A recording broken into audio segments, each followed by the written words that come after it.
esta mañana saludo y doy la bienvenida a Severino Torreblanca, que fue alcalde de Acapulco y gobernador del estado de Guerrero, entre otras cosas, empresario él, y bueno, pues metido a la política con estas responsabilidades que pues lo hicieron tomar decisiones y formar parte hoy del espectro, digamos, de funcionarios, exfuncionarios que están bajo la lupa a raíz de lo sucedido en Acapulco y Guerrero con motivo de estos fenómenos naturales que en la combinación de la naturaleza, que no tiene la culpa, y de la acción e inacción de los humanos, pues ha traído tragedias, pérdida de vidas y desastre, como todos sabemos, particularmente en Guerrero. Severino Torreblanca, gracias por estar aquí esta mañana y buenos días.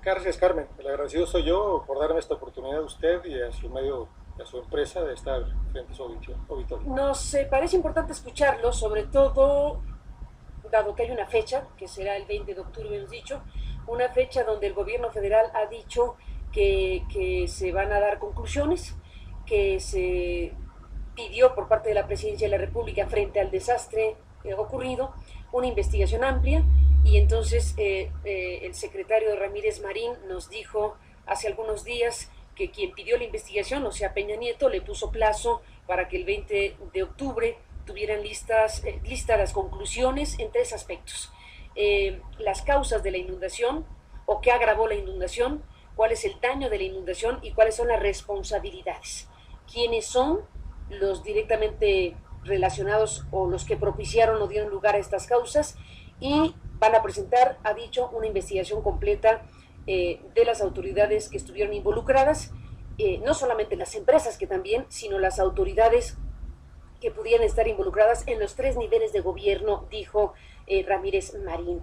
Estamos hablando finalmente de quienes otorgaron permisos o dejaron de realizar supervisiones, y todo esto que desde luego está hoy bajo la lupa y en la inminencia de que el gobierno federal diga este tienen alguna responsabilidad. Usted está en la lista de los gobernadores y alcaldes que serán seguramente mencionados.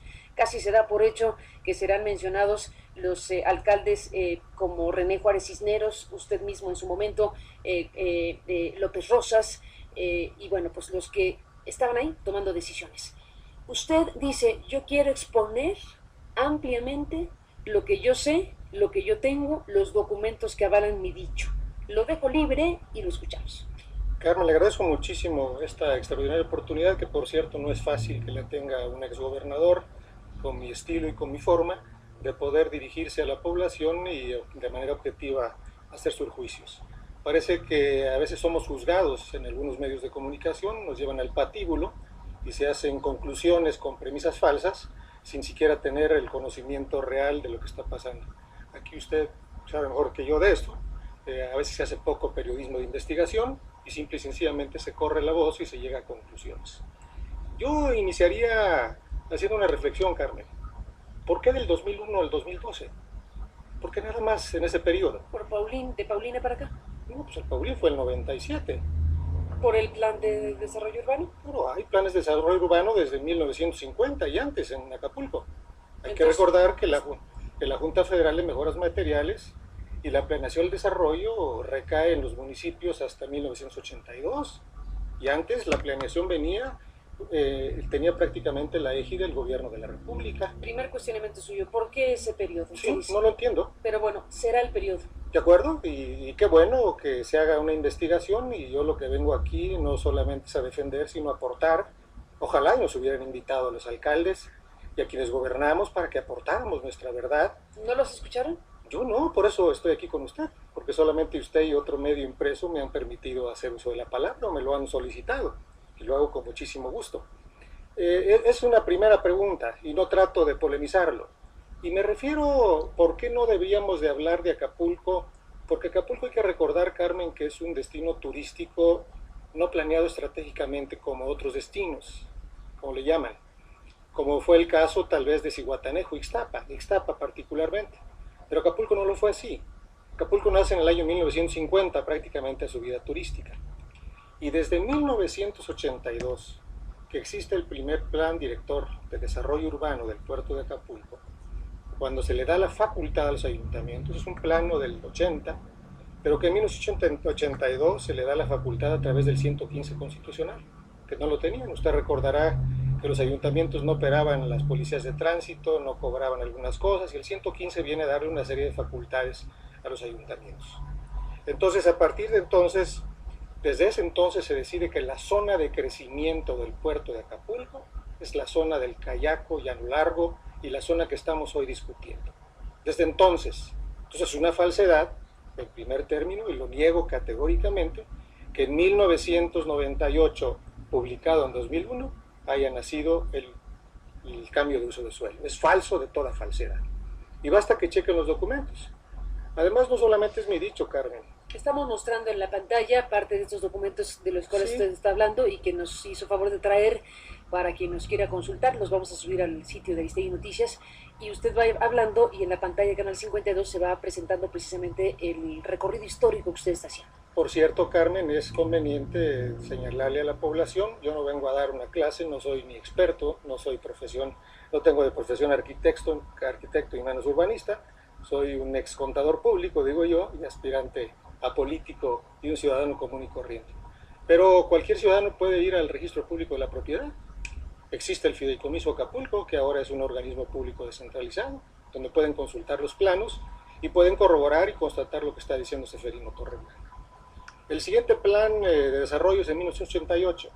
Si usted revisa los planes del 82, del 88, y el último previo al que hoy estamos hablando, en 1993, publicado en 94, todos establecían la directriz o señalaban el crecimiento de la zona urbana hacia allá. Hay que recordar, Carmen, también que en el gobierno del licenciado Ruiz Massieu, hoy desaparecido, se inició la expropiación de diamante. Y aquella expropiación, como lo sabe cualquier urbanista, así me lo han señalado, y así lo entiendo yo por sentido común, tiene que haber una equidad entre el desarrollo y la parte social. Entonces José Francisco Ruiz Massieu determina en sus planes parciales, y en ese plan queda sentado el publicado en el 94, previo al del Paulina, que ahí debería de aceptarse el uso habitacional con alta densidad. Desde entonces vino cambiando. La parte del famoso canal meándrico, que se le llama, el conocido como canal meándrico, en Acapulco, en esa zona, desde entonces era propuesto o orientado que ahí se pudiera dar actividades de baja intensidad. Se promovía actividades fluviales.